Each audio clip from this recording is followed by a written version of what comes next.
Hello, today I am going to do a short tutorial on understanding teacher standards and objectives and how teacher standards and objectives relate to each other. I'm then going to introduce Bloom's taxonomy and how you can use it as a tool to convert those standards over to objectives. Teacher standards are national and state guidelines that deem what students should know at each grade level given in long-term goals. Objectives are very specific, measurable statements that describe what the student will understand and be able to demonstrate on a smaller scale within units and daily lessons. Teachers will take broader standards given by the state and break those down to objectives and daily lessons that will ultimately allow students to reach their long-term goals. One way to prepare objectives is to classify items using taxonomy. An example of this would be Bloom's taxonomy. There are 6 levels to Bloom's taxonomy: creating, evaluating, analyzing, applying, understanding, and remembering.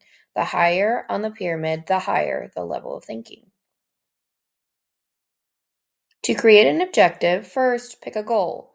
What do you want your learners to be able to know and do after the lesson? Next, choose the taxonomy level or levels related to your goal.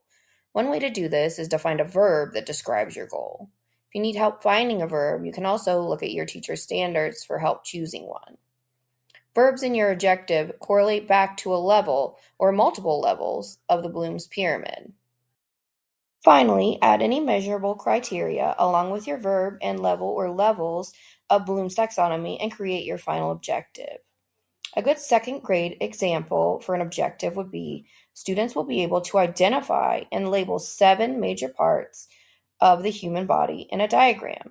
You can see here I put the word identify in bold as it is one of the verbs that corresponds back to the first taxonomy layer, remember.